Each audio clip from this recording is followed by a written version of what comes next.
إن الحمد لله نحمده ونستعينه ونستغفره ونستهديه ونعوذ بالله من شرور أنفسنا وسيئات أعمالنا من يهده الله فلا مضل له ومن يضلل فلا هادي له ونشهد أن لا إله إلا الله وحده لا شريك له وأن محمدا عبده ورسوله صلى الله عليه وآله وسلم.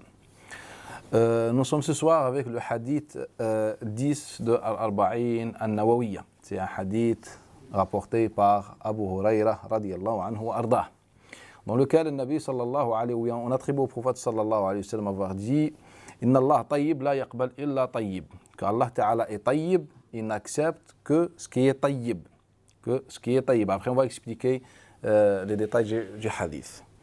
Et puis il nous dit qu'Allah Ta'ala a prescrit aux croyants ce qu'il a prescrit aux messagers. Et il nous rapporte deux versets.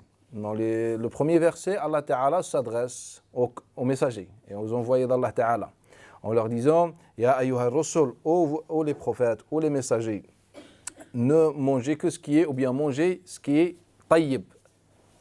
Kulu min at-tayyibat. Le mot at-tayyibat, il faut qu'on retienne le mot at-tayyibat en arabe pour essayer de l'expliquer. Dans les traductions, ça peut être les meilleures choses ou les bonnes choses dans ce sens-là. Car c'est un mot très fondamental. C'est un mot très fondamental. Et puis, il nous recite le deuxième verset. C'est un verset qui est adressé aux croyants. Ya ayyuhalladhina amanu kulu min tayyibati ma razaqnakum. Oh, vous qui avez cru, mangez at-tayyibat, de ce qu'on vous a donné comme subsistance. Et puis, à la fin du hadith, le troisième passage du hadith, le dernier passage du hadith, il nous parle de l'homme qui se déplace, qui voyage, qui se délaisse, c'est-à-dire dans son apparence.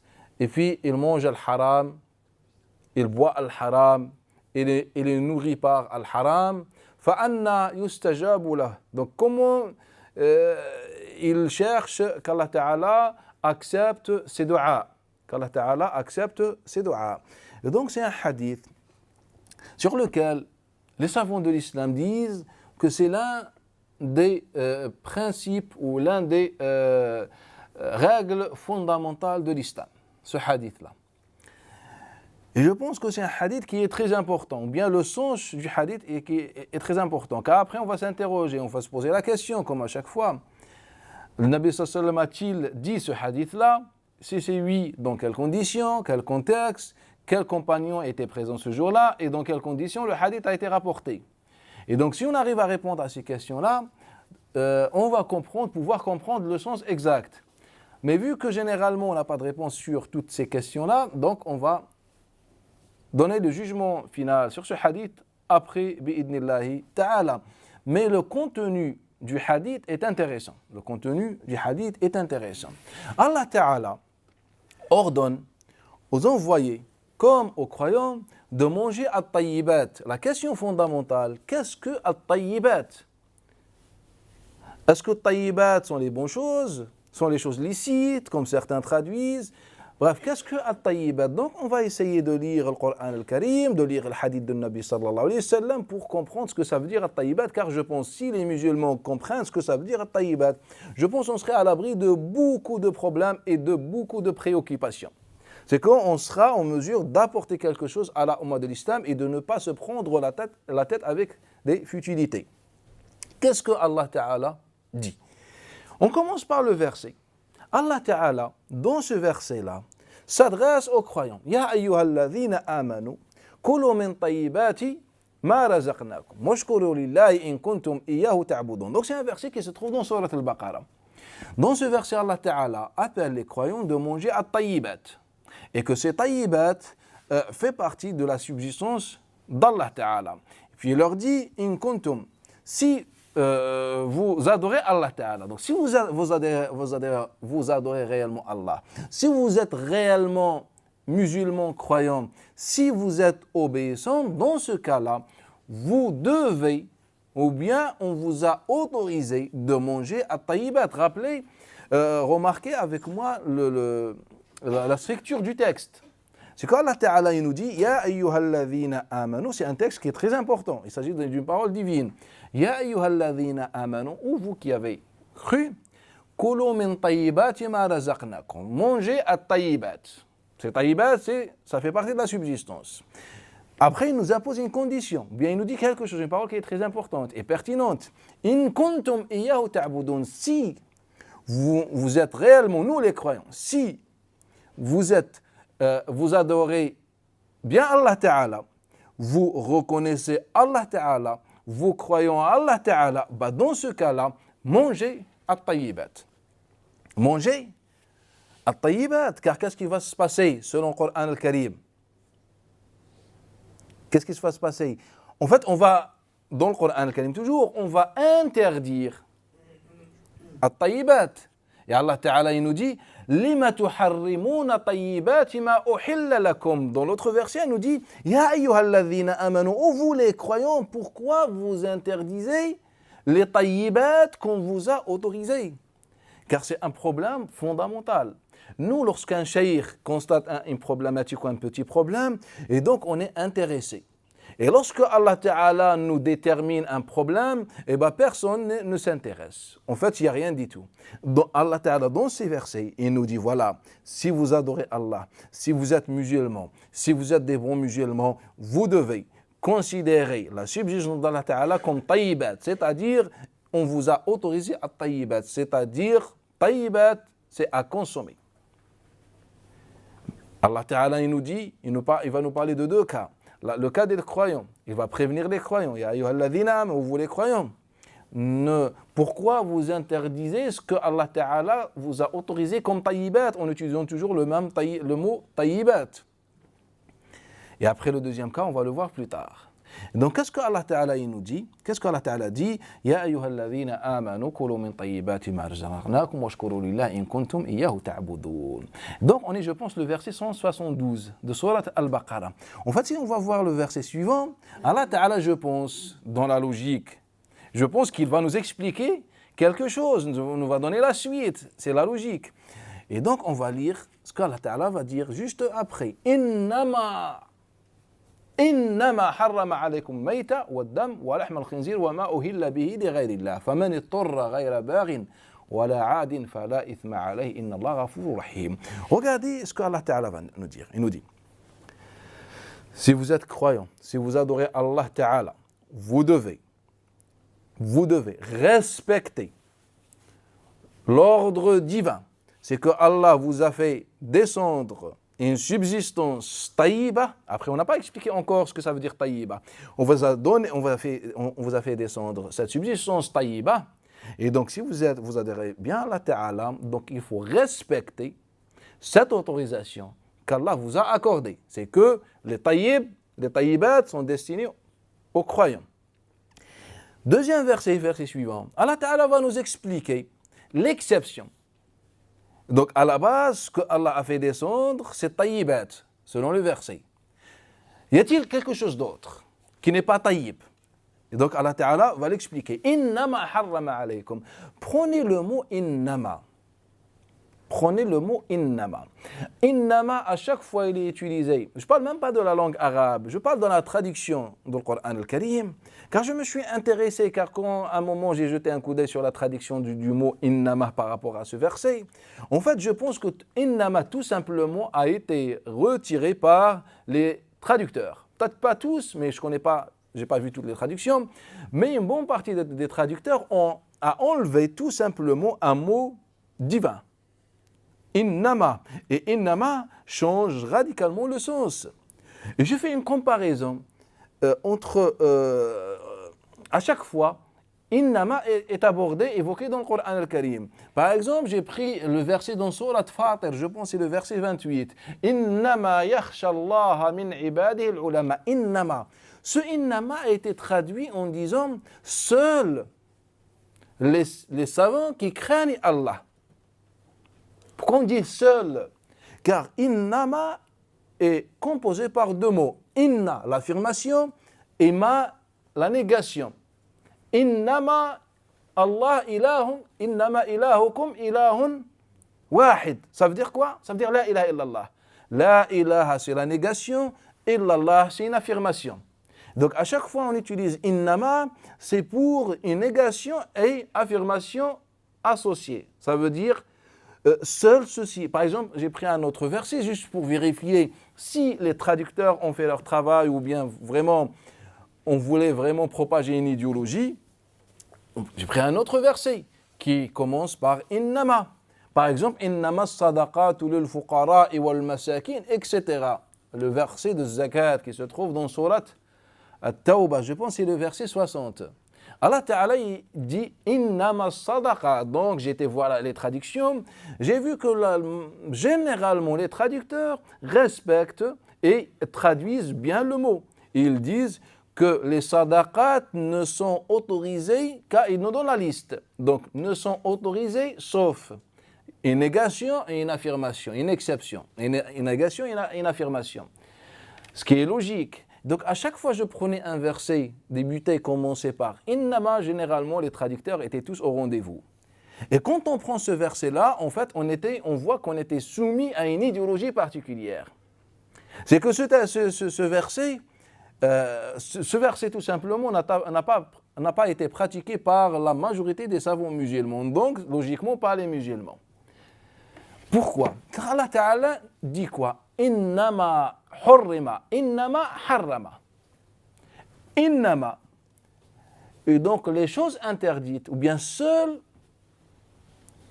ou bien Allah n'a interdit que. Négation et affirmation. Allah n'a interdit que, donc 2 points. Donc je dois attendre quoi? Je dois attendre une petite liste d'exceptions. Car Allah Ta'ala dit quoi? Dans Surat Al-Ma'ida. Yas'alunaka, le verset 4. Yas'alunaka madha uhilla lahum. Qu'est-ce que Allah Ta'ala dit?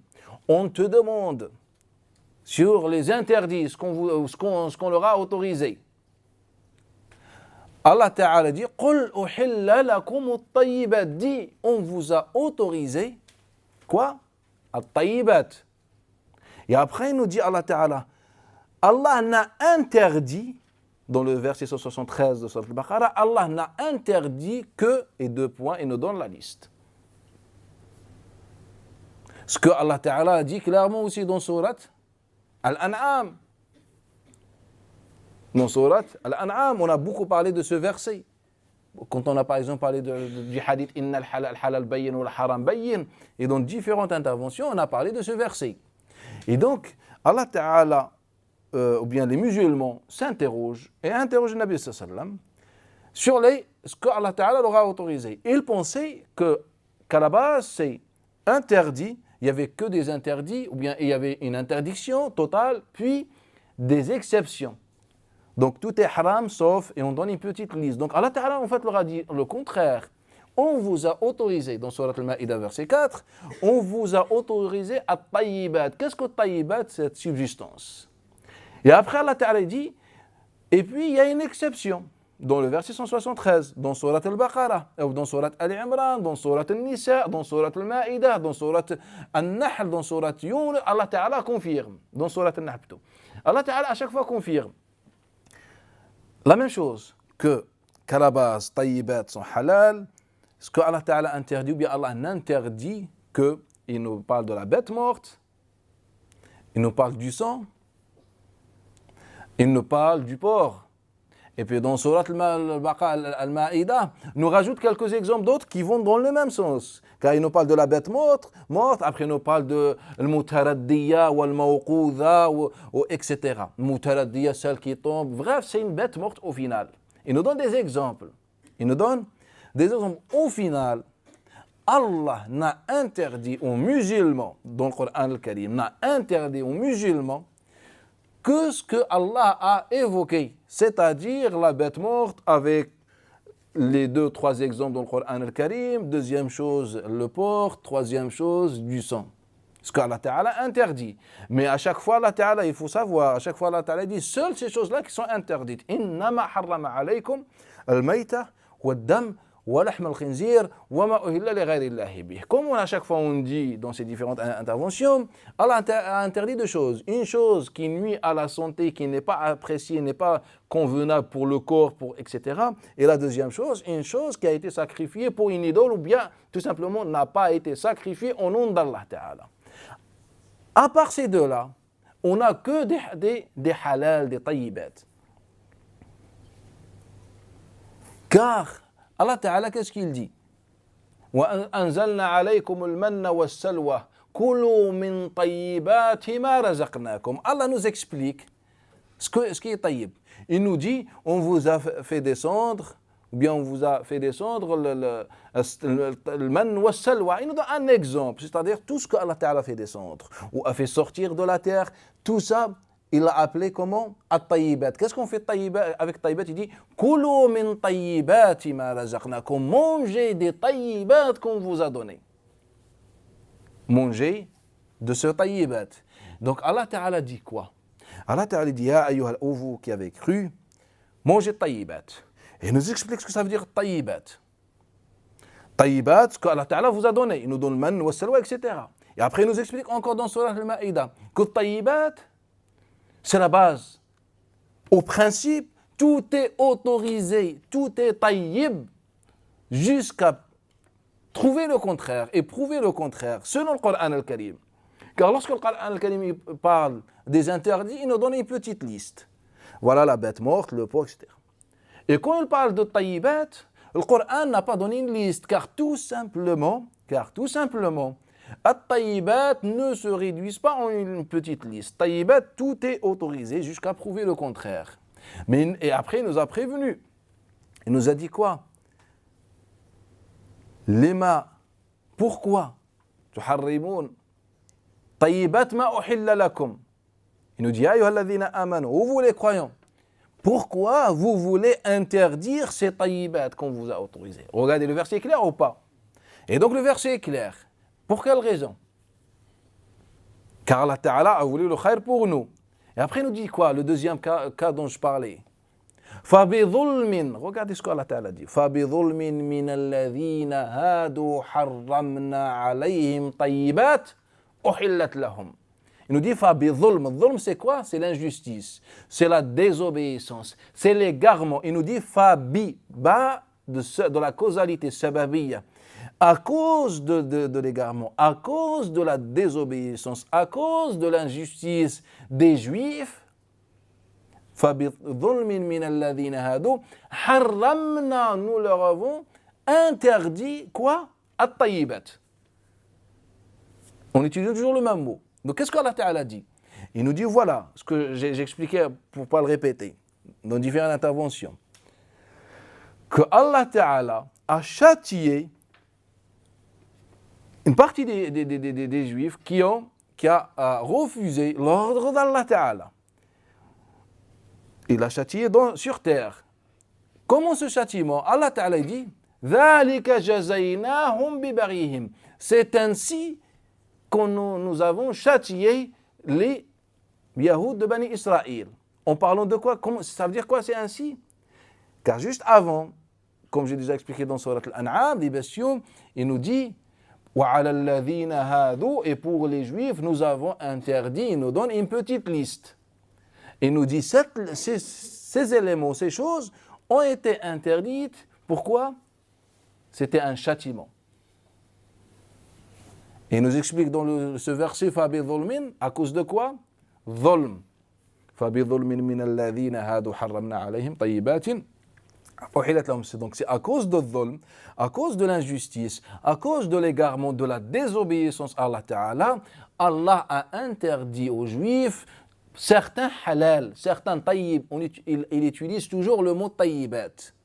Et puis il nous dit, ô vous qui avez cru, pourquoi vous voulez rendre ce qui est tayyib haram? Ce qui est tayyib haram. Troisième chose, il nous dit, ya ayyuhalladhina amanu, donc vous et ô ceux qui avez cru, mangez tayyibat. Et après, quatrième chose, sauf ce qui n'est pas tayyib, c'est une exception. Donc il faut s'attendre à une petite liste, ce qui est le cas. Sauf la bête morte, le porc et le sang. Et maintenant, nous contemplons le patrimoine musulman. Est-ce qu'il respecte le Coran al-Karim? Ou bien le chapitre des interdits est le plus grand chapitre en islam? Il faut s'interroger. Ce n'est pas compliqué. Prenez n'importe quel recueil du hadith, n'importe quel livre du fiqh, et vous allez constater la même chose. Qu'on parle que des interdits. On parle que des interdits. Et puis les gens nous disent, ou certains savants, beaucoup de savants nous ont proposé des règles fondamentales. Ils nous ont dit par exemple qu'au principe, tout est interdit jusqu'à prouver le contraire. C'est un avis. Tout est interdit jusqu'à prouver le contraire. C'est un avis. Au sein de l'école Shafi'ite, etc. Et après un avis qui est devenu plus tard majoritaire, tout est autorisé jusqu'à prouver le contraire, sauf les viandes. Pour les viandes, tout ce qui est viande, tout est interdit jusqu'à prouver le contraire. Après d'autres, ils ont généralisé ça sur les adorations. Au principe, toute adoration est interdite jusqu'à prouver le contraire. C'est pour ça qu'ils ont interdit les innovations, selon eux. Et donc, on a commencé à imaginer. Et même ceux qui disent qu'au principe, on ne parle même pas des viandes, tout est autorisé jusqu'à prouver le contraire, en fait, on n'a jamais appliqué la règle. Pour quelle raison? Car la liste des interdits est beaucoup plus vaste que la liste des autorisés. Et donc, c'est ça ce qui est problématique. Ah bah, tu me dis une règle et après tu appliques le contraire. Donc, selon le Coran al-Karim, dans Surat al-Baqarah, et Surat al-Baqarah n'est pas n'importe quelle sourate, est venu dans un moment pour expliquer ce que ça veut dire l'islam. Et ça, on va le voir dans le programme, Inch'Allah, des Moudjouds. Et donc, Allah Ta'ala s'adresse aux croyants. Ya ayyuhalladhina amanu. Ne vous inquiétez pas, ô les croyants. Toute cette subsistance, c'est tayyibat. Naam vient d'Allah Ta'ala. Et tout ce qui vient d'Allah Ta'ala est tayyib. Je pense qu'on est d'accord. Tout cela est autorisé pour vous, tayyib.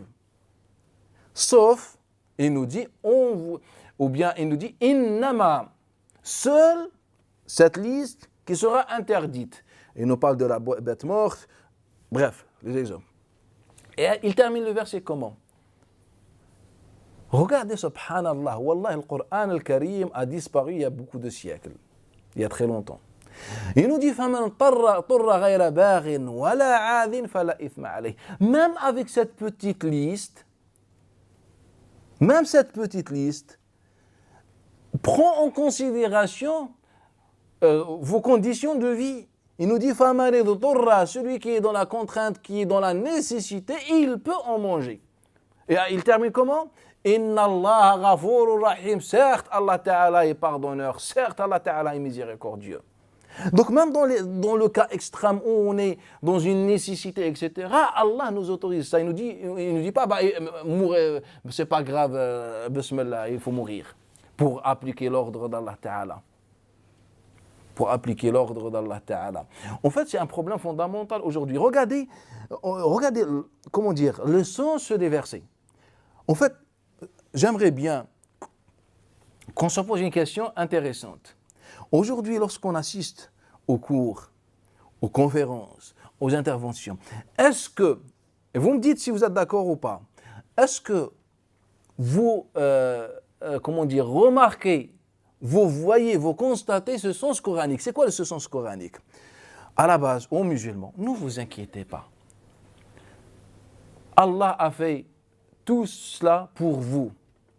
Il y a une petite chose interdite. Il faut l'éviter.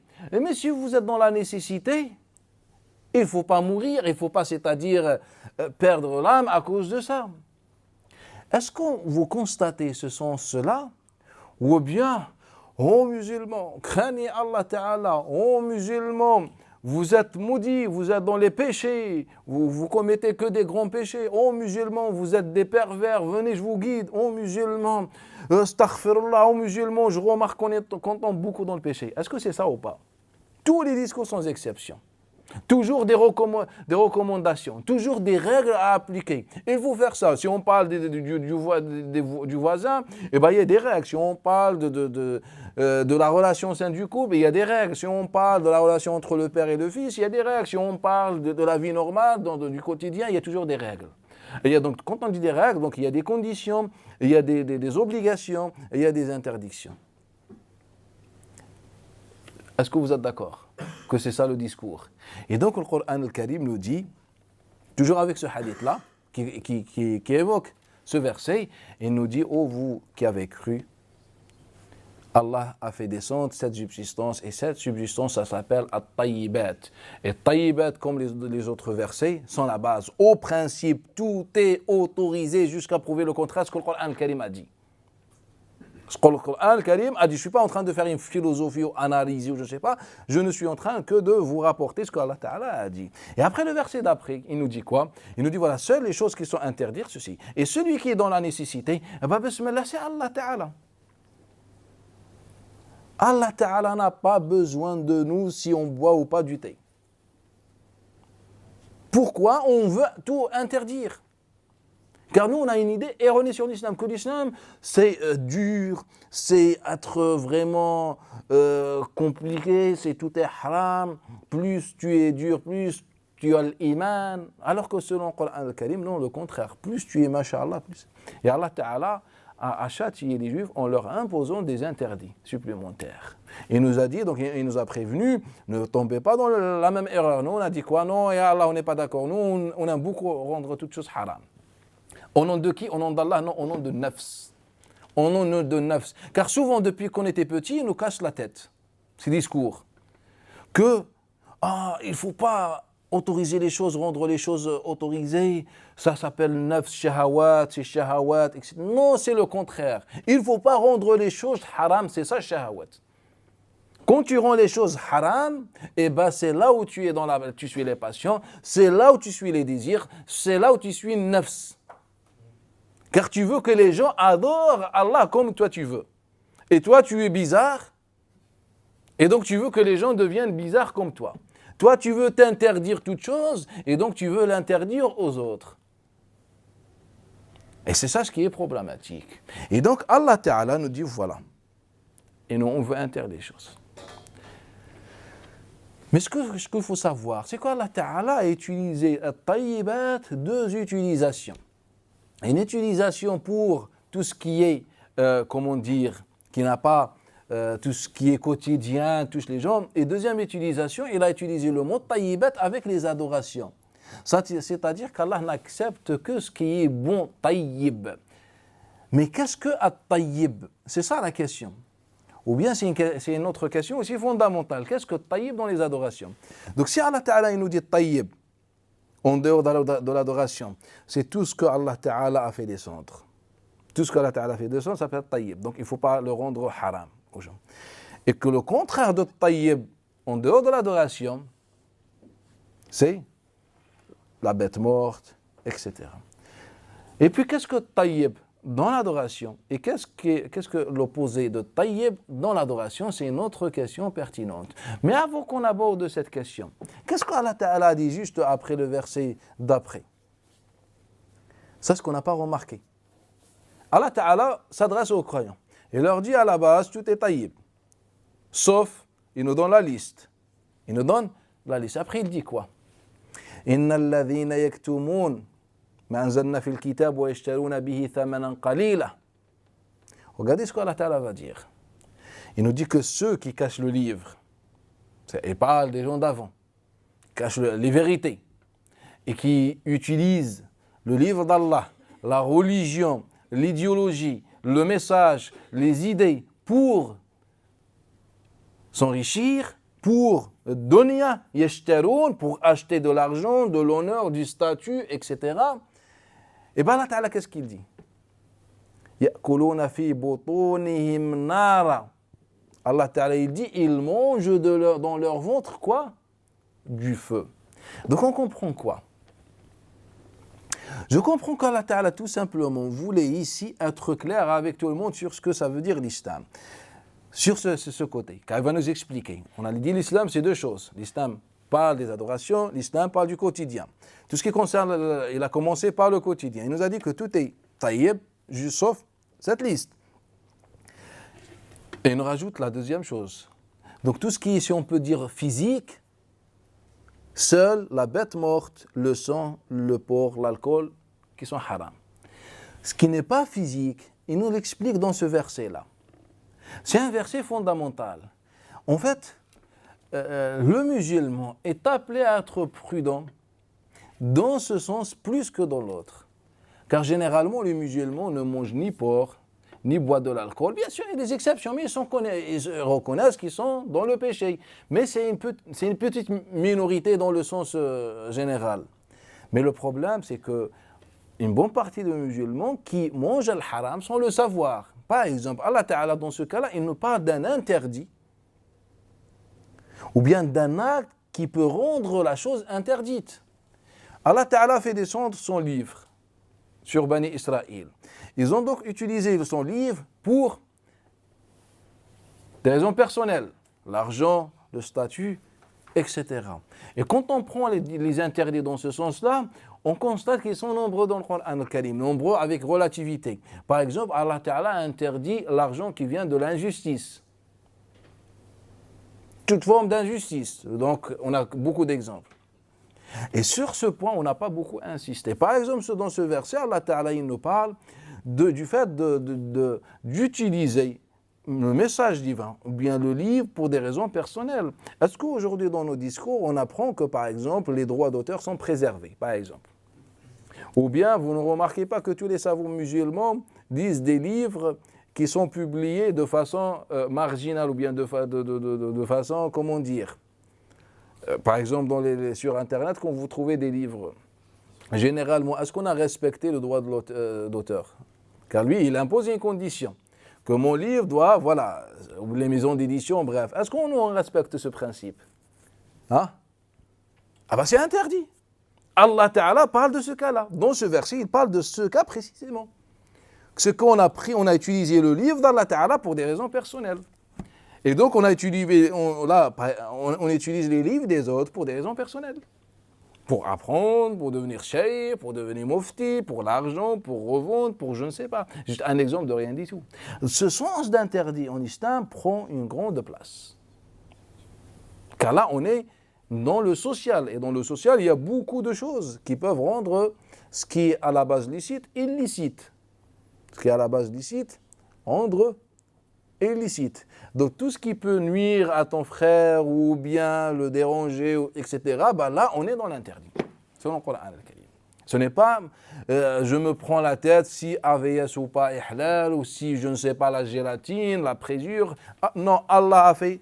Il nous a dit que tout est taïb jusqu'à prouver le contraire. Tout est taïb, sauf les trois choses. La bête morte, quand tu trouves une carcasse d'une bête morte, dans ce cas-là, c'est interdit. Quand tu trouves une bouteille d'alcool, c'est ça ce qui est interdit dans l'islam. Quand tu trouves un verre de sang, ça c'est interdit. À partir de ces trois exemples, est-ce que c'est compliqué? Allah Ta'ala nous dit seules ces choses-là qui sont interdites. Ben, c'est pas compliqué. Si je ne trouve pas ça, eh bien, bismillah. Selon Allah Ta'ala. Quels sont les taïbats dans le Coran al-Karim? Quels sont les taïbats dans le Coran al-Karim? Car si on lit quelques versets après, toujours dans Surat al-Baqarah, Allah Ta'ala il nous dit Ya ayyuhalladhina amanu anfiqu min tayyibati ma kasabtum wa mimma akhrajna lakum min al-ard wa la tayammamu al-khabitha minhu tunfiqun. Allah utilise tayyib et l'opposé de tayyib. Le contraire, il y a tayyib et son contraire. Il nous dit dépenser des tayyibat qu'on vous a donné. Qu'est-ce que tayyibat? Tout ce qui est halal, ça se khayr. وَلَا تَيَمَّمُوا الْخَبِيثَ مِنْهُ تُنْفِقُونَ. Donc la différence, il y a une différence entre le mot tayyib dans les adorations et le mot tayyib en dehors des adorations. En dehors des adorations, Allah nous l'a expliqué. Tout ce qui vient d'Allah Ta'ala est tayyib. Mais dans l'adoration, Allah Ta'ala n'a pas parlé dans cette généralité. Il nous dit quoi? Ô vous qui avez cru, ne dépensez ou bien ne donnez pour Allah Ta'ala que ce qui est tayyib. Et ne cherchez pas al-khabith. Wala tayammamu at-tayammum. Ne cherchez pas al-khabith pour le dépenser. C'est comme, je vous donne un exemple. Hicham d'après Urwa, d'après Aïcha, qu'un jour on a préparé un petit repas au prophète sallallahu alayhi wa sallam, un petit plat.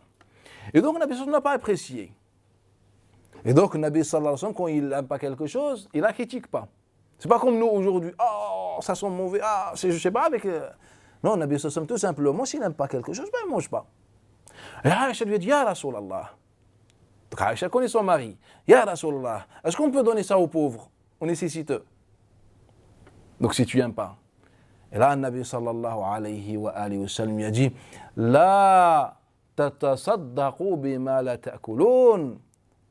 Ne faites pas sadaqa de ce que vous ne mangez pas. Toi, tu ne manges pas et tu donnes aux autres. Et c'est ça ce qu'on fait aujourd'hui. Quand je ne porte pas un habit, je donne pour Allah. Ça ne veut pas dire que c'est interdit. Mais nous, le sens de sadaqa, c'est ça.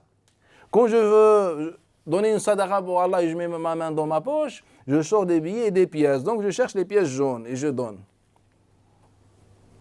Et c'est un autre cas. Et donc Allah Ta'ala dans le Coran fait bien la différence que tayyib dans l'adoration, c'est ce qui est voulu. Dans la dépense que tu aimes le plus. Ce qui est cher à tes yeux, c'est ça ce qui est tayyib.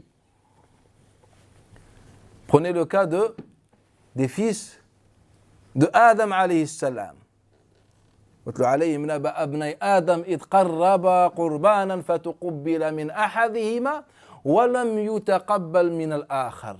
Wallahi, ce verset-là est le verset le plus important, ou l'un des versets les plus importants dans le Coran al-Karim. Mais tous les versets sont importants. À chaque fois on évoque un verset, pour nous c'est le plus important.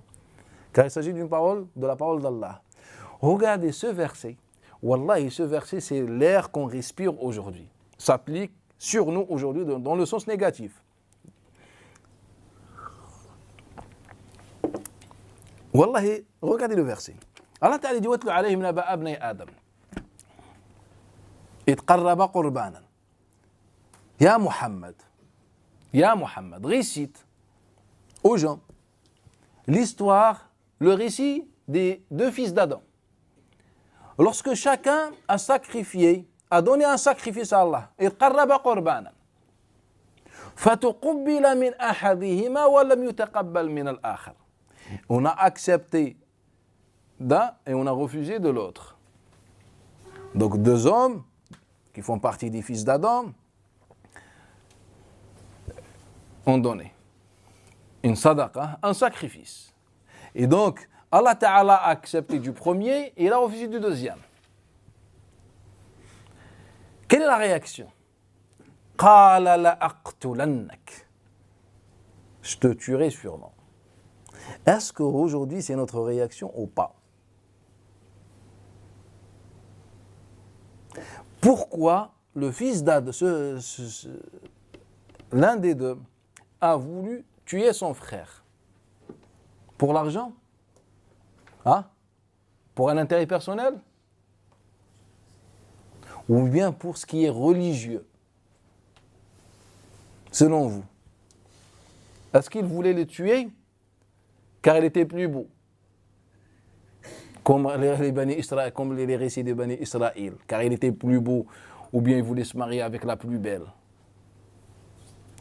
Selon vous, pourquoi il voulait le tuer? C'est mentionné dans... Est-ce que c'était pour une affaire personnelle? Est-ce que c'était pour l'argent?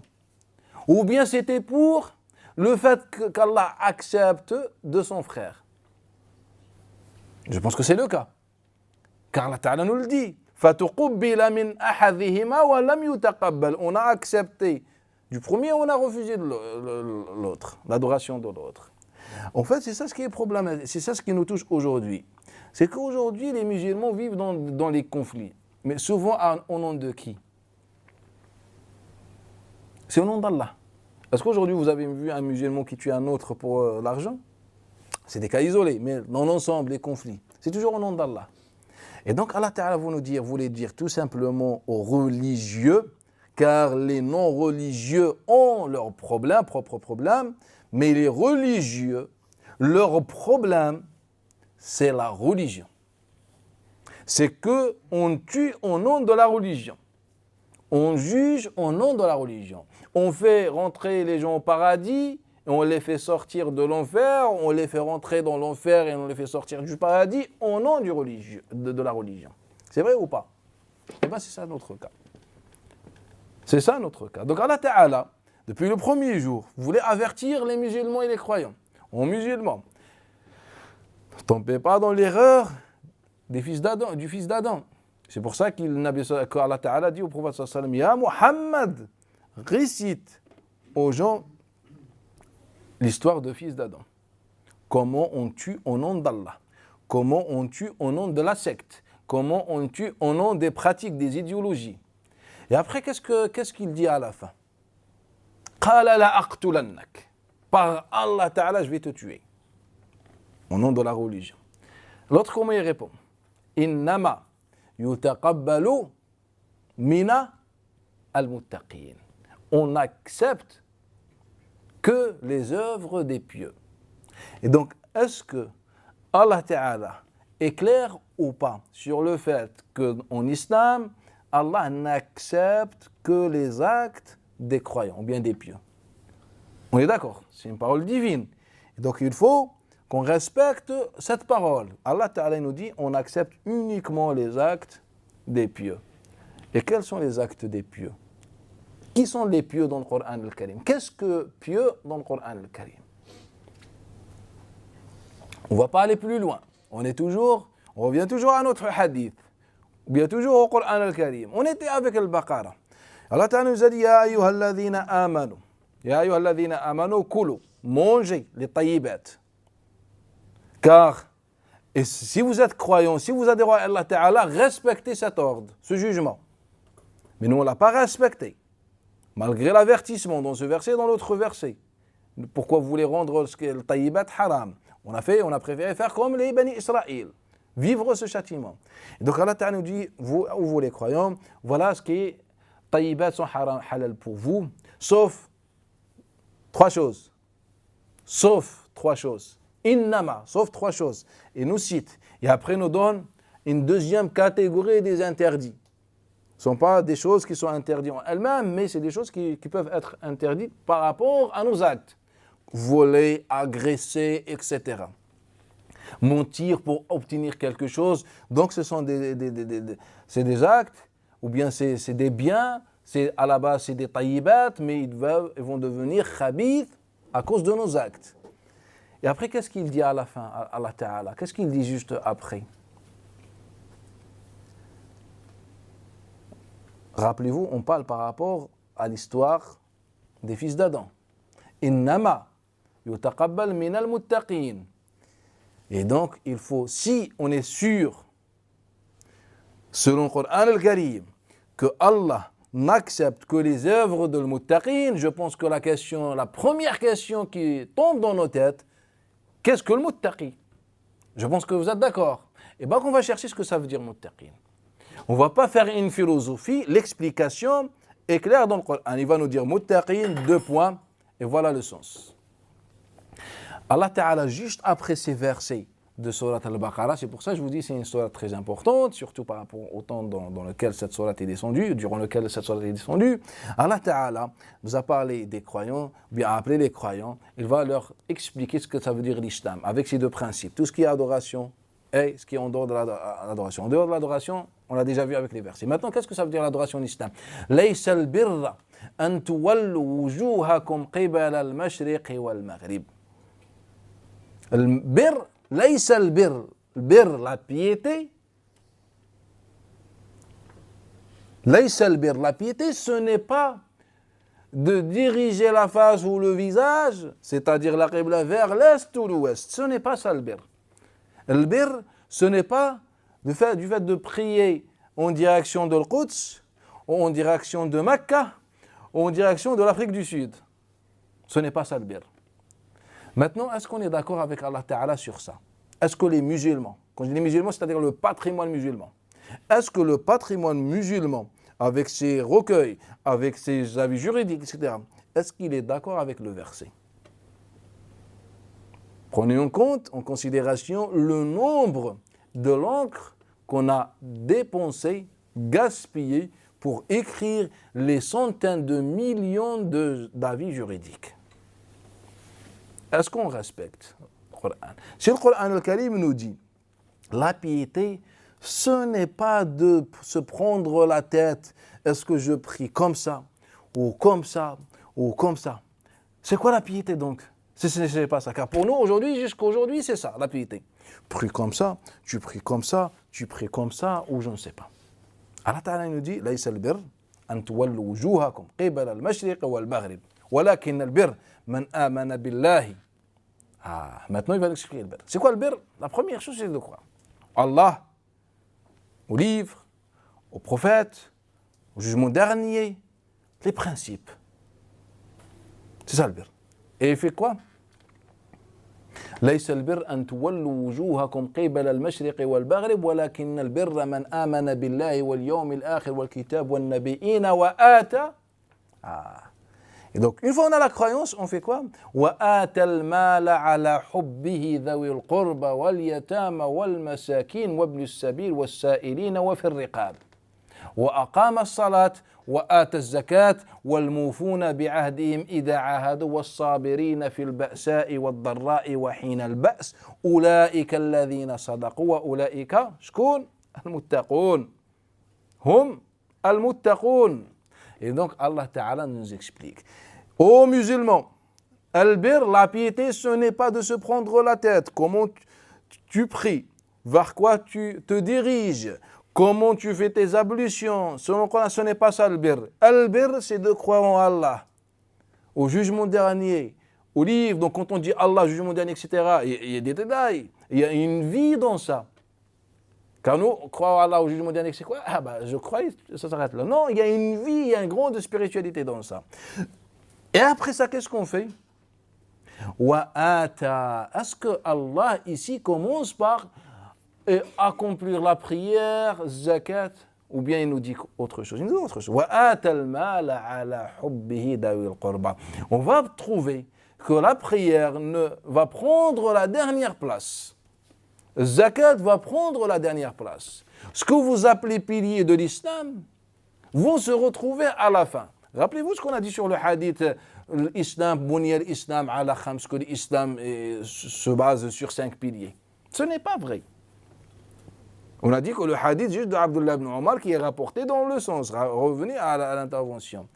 Comme ça, on fait le lien. Pourquoi je disais ça? C'est juste un résumé qu'un compagnon a fait dans une situation, dans un contexte. Vous expliquez le contexte. Et donc, les piliers de l'islam, ce n'est pas la ilaha illallah, salat, zakat, ramadan, al-hajj dans cet ordre. Ce n'est pas ça. C'est des principes de l'islam. C'est des adorations de l'islam, mais ce n'est pas les piliers de l'islam. Moi, je dirais plutôt sur le Coran al-Karim, voilà les piliers de l'islam. C'est quoi les piliers? L'iman, la croyance. Allah, les malaïkas, les anges, les livres, etc. Deuxième chose, les autres. Nafs et les autres. Car la croyance, la foi, doit avoir un impact sur ton cœur. Et donc, qu'est-ce qu'Allah Ta'ala dit? Wa'ata, donne, al-mal, les biens, ala hubbihi, malgré son amour. Regarde comment Allah Ta'ala parle. C'est qu'Allah Ta'ala précise ainsi sur un petit point. Il ne nous a pas dit que le birr, c'est croire, puis donner pour Allah. Non, il a dit donner les biens malgré cet amour qu'on porte pour les biens. Car quand je donne quelque chose, ou bien quand j'ai... En fait, nous, on aime ce qu'on possède. Sinon, l'humain, n'a aucun intérêt d'aller travailler. S'il n'aime pas avoir beaucoup d'argent, pourquoi il va travailler? S'il ne veut pas faire des vacances ou avoir une nouvelle voiture, pourquoi il va travailler? C'est naturel. On est fait comme ça. Ça fait partie de notre nature.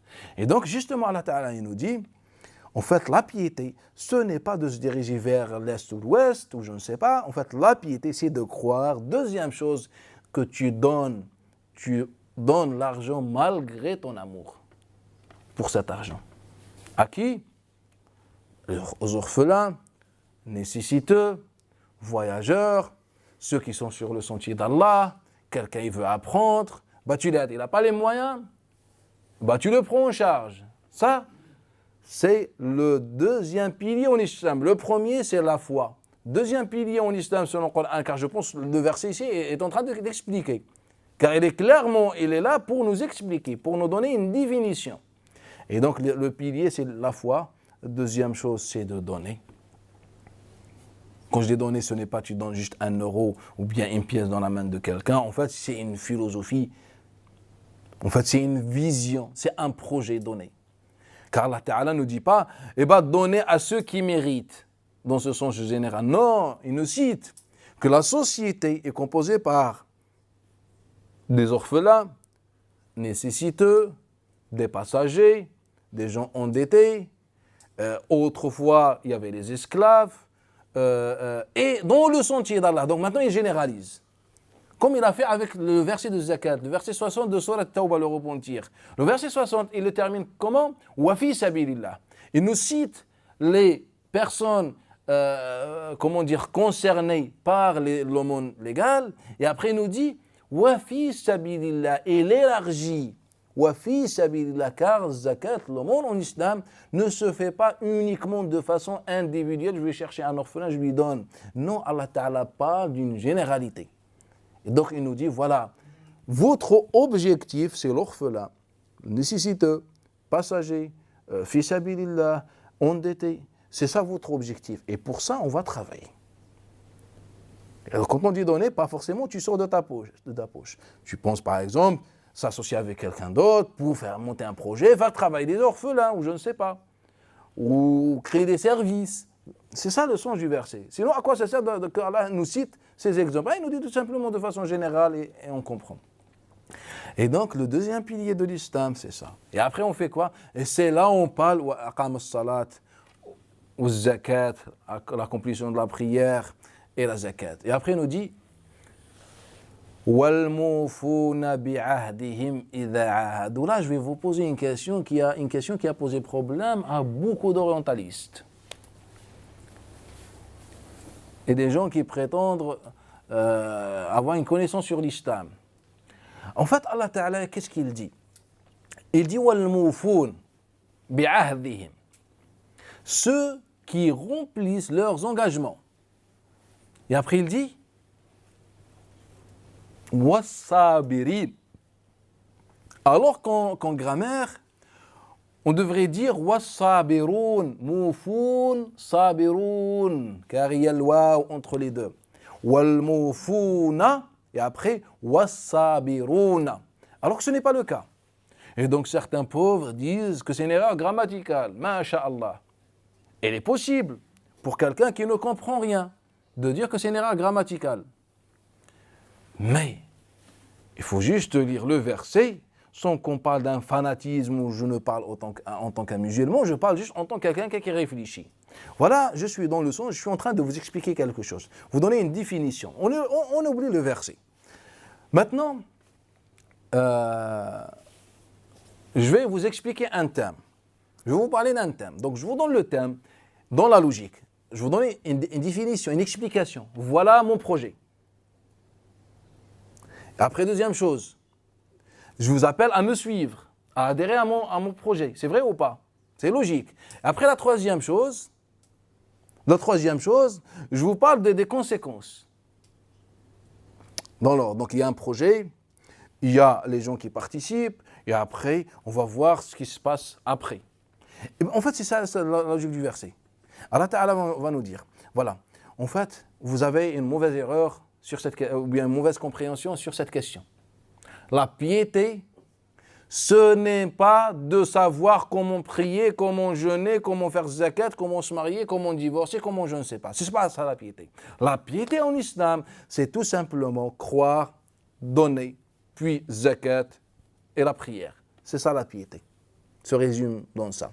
Le social, la relation, tout ça. Puis ta relation avec Allah, relation intime avec Allah qui s'appelle la prière, puis la zakat qui est obligatoire. Pour qu'il nous montre à chaque fois la Ta'ala associe la zakat à la prière, pourquoi qu'il nous montre les deux sens du Coran, vertical et horizontal.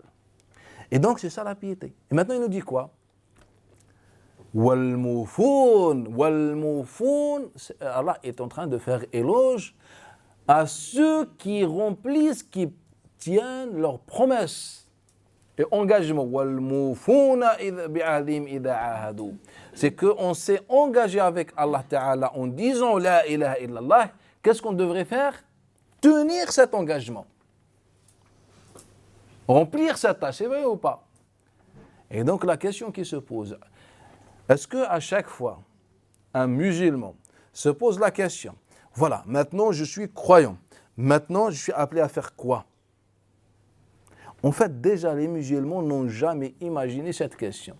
Car déjà, on a une idée erronée sur l'islam. L'islam, tu dis là, et là, tu pries, après on te dicte quelques adorations.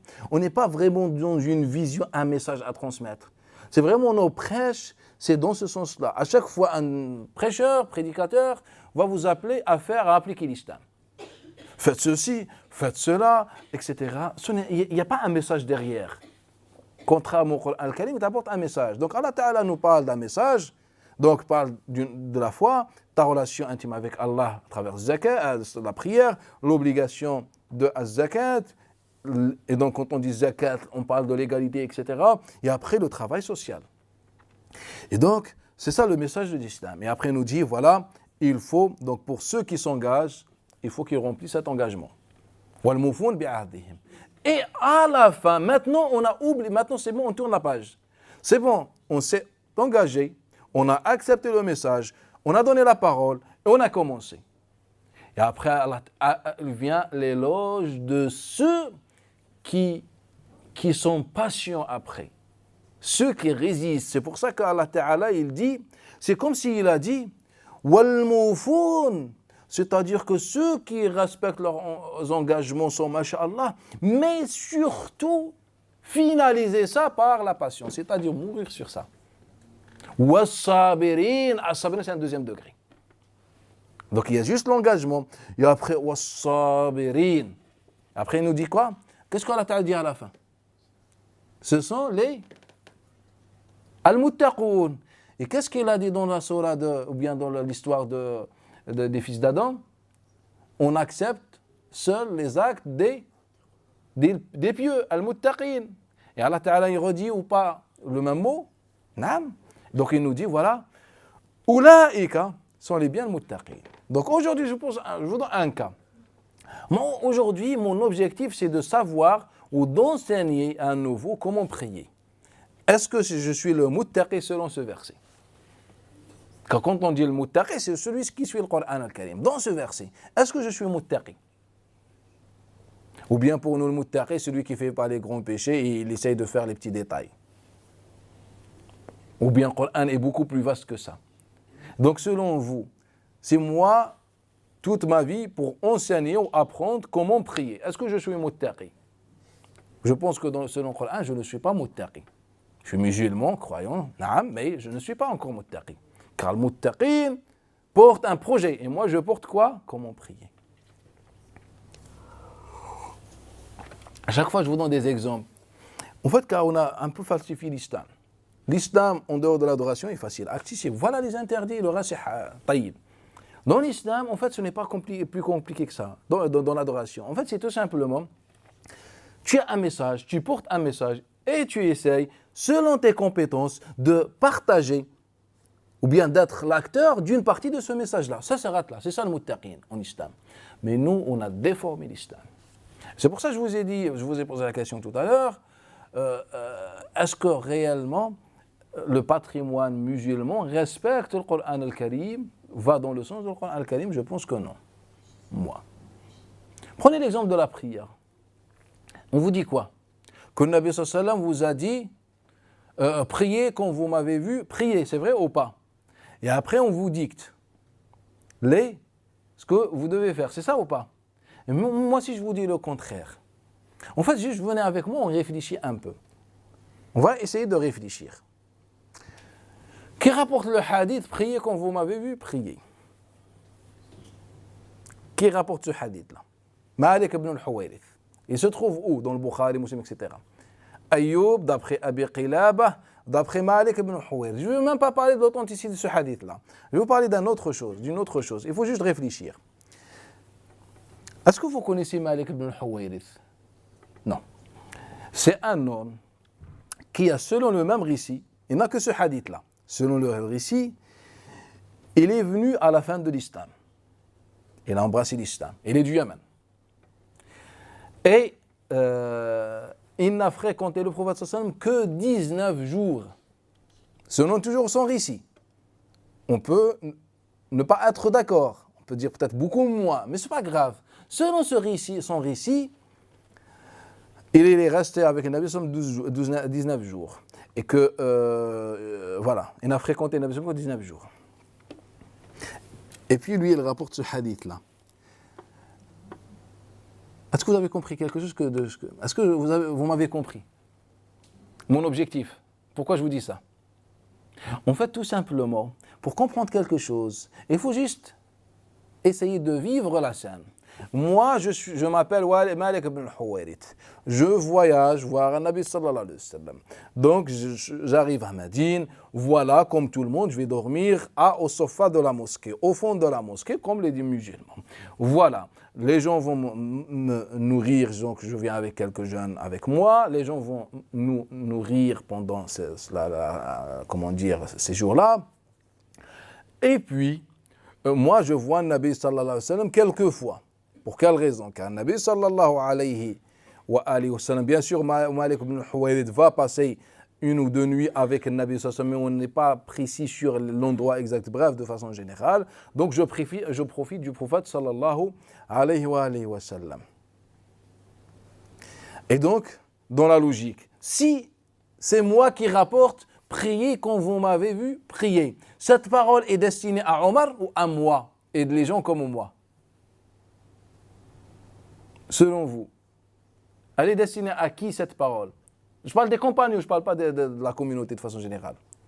Si ni Omar, ni Abu Bakr, ni Uthman, ni Ali, ni Abdullah ibn Mas'ud, ni Ibn Omar, ni aucun compagnon n'a rapporté cette parole, il la rapporte un homme qui n'a vu le Nabi que 19 jours. Cette parole est destinée pour qui? Est dite à qui? Dites-moi. À Malik ibn Huwayrith ou à tous les compagnons? Selon vous? Ah? Non, à Malik ibn al-Huwayrith qui rapporte la parole ou bien à l'ensemble des compagnons, le prophète dit cette parole? Tout simplement, ce hadith-là n'a été rapporté que par ce compagnon. Ça veut dire quoi? Est-ce que le Nabi l'a dit aux autres compagnons? C'est impossible. Pour quelle raison? Car l'islam est préservé et les compagnons ont tout rapporté. Pourquoi les compagnons ne rapportent pas un hadith aussi important? Je ne sais pas si vous êtes avec moi ou pas. Pourquoi les compagnons ne rapportent pas? C'est impossible tout simplement car ils ne le connaissaient pas. Car les compagnons nous ont tout rapporté. Même des détails futiles, mais ils nous ont tout rapporté. Et donc, si Malik ibn Huwayrith est seul qui rapporte ce hadith, ça veut dire quoi? Ça veut dire tout simplement, tu viens vivre avec le Nabi sallallahu alayhi wa sallam quelques temps, quelques jours. Un Nabi ne va rien t'enseigner. Il te dit, voilà, la prière est simple. Le Nabi avait deux possibilités. Celle-là et la deuxième, de dire, comme il faisait pour le Coran al-Karim. Oh Ibn Mas'ud, oh je ne sais pas qui, enseigne à cette personne salat. Est-ce que le Nabi pouvait faire ça ou pas? Mais il n'a pas fait. Dans le Coran, est-ce que le Nabi sallallahu alayhi wa sallam demandait aux compagnons d'enseigner les nouveaux? Non, c'est notoire. Et dans la prière, est-ce que le Nabi sallallahu alayhi wa sallam demande? Non. Donc, l'islam dans l'époque de Nabi, c'est quoi? Quelqu'un embrasse l'islam. Donc, on imagine que on connaît avec le Nabi sallallahu alayhi wa sallam. Quelqu'un embrasse l'islam, il rentre. Est-ce qu'il y a un cours en place pour apprendre la prière? Est-ce qu'il y a le petit livre Sifat Salat al-Nabi? Et quand Omar lui dit, en fait, tu as le livre derrière. Non. Comment on prie? Tout simplement, quand tu rentres, tu es aveugle ou pas? Non. Eh bien, tu pries comme tout le monde. Tu pries comme tout le monde. Tu pries comme tout le monde. Tout simplement. C'est ce que le Nabi sallallahu alayhi wa sallam dit. Il vient interroger, le Nabi sallallahu alayhi wa sallam dit, le prophète dit, priez quand vous m'avez vu prier. Car il le dit à la fin. Ya Rasulallah, comment on fait pour la prière? Donc quand vous m'avez vu au passé prier, priez. Ça veut dire quoi? Est-ce que pendant les 19 jours, cet homme a interrogé le Nabi sur la prière? Et déjà, est-ce qu'on pouvait interroger le Nabi sur la prière? On a vu que c'était haram. C'est haram dans le Coran, haram dans le hadith et haram chez les compagnons. On a déjà vu dans plusieurs interventions, on a vu cette question. En fait, le problème chez les savants, c'est quoi? C'est que jamais ils ont imaginé que les hadiths ont existé à un moment donné, ou ces récits. En fait, pour eux, c'est des théories. C'est des théories des mots, et donc ils sont restés limités au texte qui se trouve sur la page. Et donc c'est ça, ils commencent à faire une philosophie. Pourquoi, faire supporter le hadith plus qu'il est possible? Le hadith, tout simplement, nous dit quoi? Seul Malik ibn Huwayrith qui rapporte. Aucun compagnon ne rapporte ce hadith-là. Et ce hadith est rapporté à la fin de ces 19 jours. C'est-à-dire quelques jours, 1 ou 2 jours avant son départ, ou si ce n'était pas la dernière seconde. Et donc, le Nabi sallallahu alayhi wa sallam lui dit, troisième chose, c'est que tout simplement, ce hadith-là va confirmer le Coran, les hadiths et les témoignages des compagnons qu'on a déjà vus. Il y a encore d'autres témoignages, peut-être on les verra un jour, Inch'Allah. Ces compagnons disaient que le prophète interdisait de poser des questions. Les hadiths, voilà, on a vu déjà ça plusieurs fois. Et donc ce hadith vient le confirmer, qu'on ne posait pas ces questions, comment prier, comment faire les ablutions au prophète sallallahu alayhi wa sallam. Donc le Nabi, qu'est-ce qu'il va dire? Il va étudier le passé. Comme tu m'avais vu prier, Bismillah, prie. Et maintenant, je vais vous poser une question. Moi, je m'appelle Malik ibn Huwayrith. Et je vais voir le Nabi sallallahu alayhi wa sallam. Et la dernière seconde, le Nabi sallallahu alayhi wa sallam me dit, prie comme tu m'as vu. Est-ce que je vais pouvoir retenir comment faire les mains, comment lever, comment les doigts, comment les coudes? Est-ce que je peux retenir tout ça? Ou bien est-ce que déjà je pense à ça? Ou bien pour moi, c'est plutôt juste comment se prosterner, en quoi il y a le recours, il y a une récitation, il y a le recours, il y a le sujoud, il y a l'assise. C'est ça? Ou bien, il collait les doigts quand il faisait takbir. Et quand il se prosternait, c'était collé. Et sur le rukba, sur les genoux, était légèrement ouvert. Est-ce que c'est ça? Est-il possible que Malik ibn Huwayrith se rappelle de ces détails? Répondez-moi. Est-il possible? Et donc, qu'est-ce que le Nabi lui a dit? Il lui a dit, Alimu, enseignez à ceux qui vous attendent. Donc bien sûr, il n'y avait pas que ce hadith-là. Le Nabi a donné plusieurs conseils. Aucun conseil ne parle de halal ou le haram. Et donc, parmi ces paroles, il a dit cette parole. Et puis il dit, enseignez. Est-ce que Malik ibn al-Huwayrith va pouvoir enseigner les détails? Oui ou non? Oui ou non? Moi, je pense que non. La deuxième chose, moi, je pense rien de toute façon. Car Abu Malik ibn al-Huwayrith a déjà livré ce qu'il avait dans sa tête. Il a déjà livré ce qu'il avait dans sa tête. En fait, il nous a parlé de la prière. Et il n'a retenu que 2 lignes de la prière. Et dans la prière, il a parlé de l'assise entre les 2 rak'at, jilsat al-istiraha. Quand tu veux te relever, tu t'assois et après tu te relèves. C'est la seule chose. Ou bien, ces 2 lignes, un bébé hadith. Et donc, toute la prière que tu récites, A'udhu billahi minash shaitanir rajim, Bismillahir rahmanir rahim, le Fatiha, puis la sourate, puis le ruku', tu lèves les 2 mains, tu mets comme ça les 2 mains sur, et ça sur le genou, et ça, tu sépares légèrement, et il n'a rien retenu. Et donc, Malik ibn al-Huwayrith va enseigner à sa communauté. Donc, j'ai été voir sa communauté. J'ai été voir sa tribu. Et je leur ai dit, alors Malik ibn al-Huwayrith vous a rapporté quoi? Ils m'ont tout raconté. En fait, c'est 2 lignes. Et donc, ça veut dire quoi? Est-ce que Malik ibn al-Huwayrith a rapporté les détails qu'on connaît sur la prière? Non. En fait, c'était l'islam de l'époque. Simple. Tu pries comme ça. Ou comme ça. Ou comme ça, c'est pareil. C'est pareil, il n'y a pas de différence. Le fait de prier comme ça, vous savez d'où ça vient? En fait, en 2e siècle, entre les savants, et donc les savants dans cet esprit un peu bizarre, que l'islam c'est comment faire les choses, ont divergé sur ça. Et bien les gens de l'Koufa mettaient les mains sous le nombril. C'est vrai ou pas? Et quand vous apprenez l'école hanafite, on attribue ça à qui? À Ali ibn Abi Talib. Et quand vous ouvrez les recueils du hadith, c'est attribué à qui? Au prophète sallallahu alayhi wa sallam, d'après Ali ibn Abi Talib, d'après Abu Huraira, etc. Donc on est vraiment face à un hadith. On m'a rapporté, même si elle a été affaiblie par ceux qui étaient dans l'opposition, mais au final, il y a des chaînes de transmission. C'est vrai ou pas?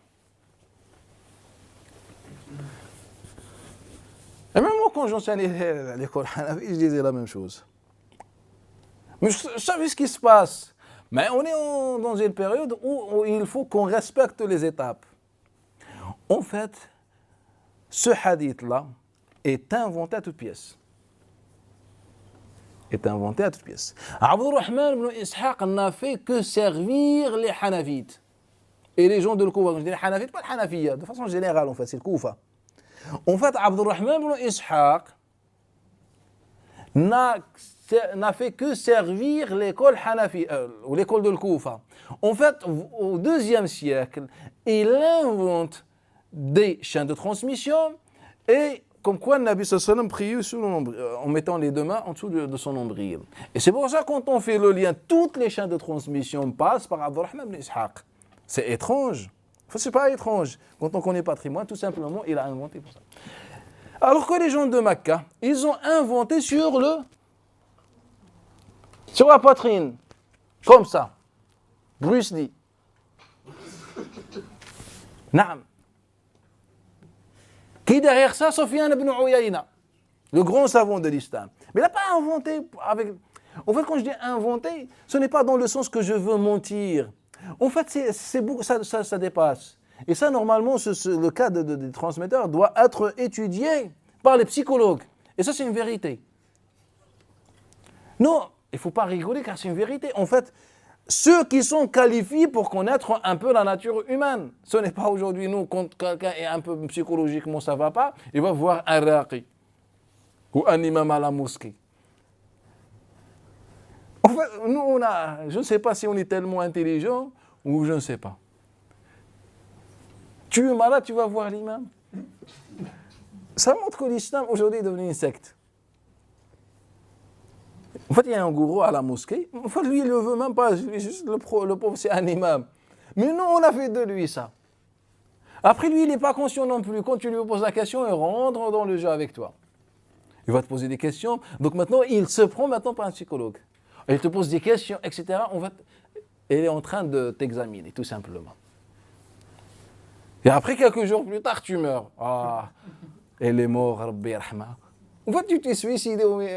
Pourquoi tu as été voir l'imam? Ou je ne sais pas, bref.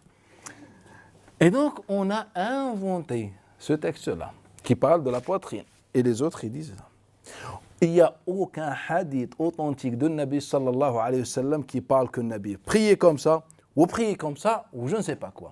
Toutes ces traces sont bien authentiques d'après les compagnons. Bien, une bonne partie, c'est d'après les compagnons, naam.